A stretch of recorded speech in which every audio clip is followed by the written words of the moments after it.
Hey guys! Welcome to our ventures and samahan niyo akong tuklasin ang lungsod ng Marawi, a place that once faced devastation pero ngayon slowly rising again with courage and hope.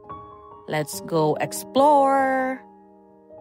As we enter the city, may kakaibang tahimik na atmosphere. You feel both the weight of what happened and the spirit of the people trying to move forward. Ito ang Marawi, lungsod ng kasaysayan, pananampalataya at muling pagbangon. First stop, the Golden Mosque, also known as Masjid Raya. Sobrang ganda. Golden domes, intricate details, and peaceful surroundings. It is one of the largest mosques in Mindanao, and it survived the siege and remains a symbol of Marano's faith and unity, na sa kabila ng lahat, nananatiling matatag just like the people it represents. Next, we visited the breathtaking Lake Lanao. Tahimik, malamig ang hangin with a breathtaking view. It is the second largest lake in the Philippines and provides water and electricity to much of Mindanao. And the Marano believe this sacred lake is guarded by Tunong, a mystical spirits from their epic tales. Then we made a quick stop at Peace Park, a simple yet meaningful space. Built after 2017 siege, the park is a reminder that even in the middle of destruction, the people of Marawi still choose peace. Dito makikita ang resilience na hindi basta-basta magigiba. We also visited a damaged home known by locals as Khalid Sharif Hassan's house. Sira ng pader, guho ang paligid, but it stands here frozen in time. You can feel the weight of what happened. And yes, inakyat po natin hanggang sa pinakataas.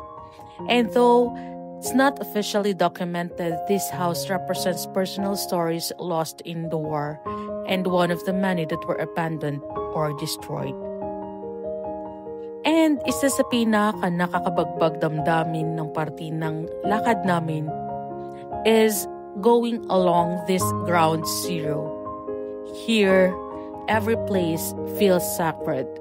The streets once filled with life, now lined with ruins. Some buildings remain as skeletons, walls riddled and bullet holes, roofs collapsed and windows shattered. But alongside, these are signs of hope.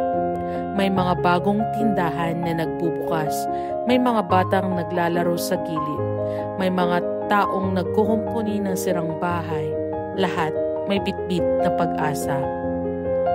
This was the center of the Battle of Marawi in 2017, a 5-month urban war that left thousands displaced. Now called Ground Zero, it is slowly being rebuilt, brick by brick, story by story. And of course, hindi pwedeng hindi matikman ang local delicacies.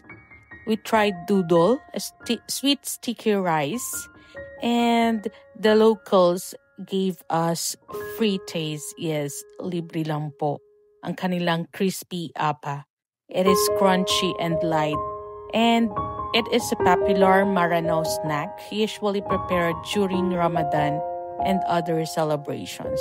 My realization is that Marawi isn't just a place affected by war. It is a city filled with courage, culture, and heart. Sa bawat wasak na pader, may nakatagong kwento. At sa bawat taong nakasalubong namin, may pag-asa. Thank you, Marawi, for the lessons and the reminder that healing is possible. Uy, sana all. Kita-kits sa susunod na kwento. Bye!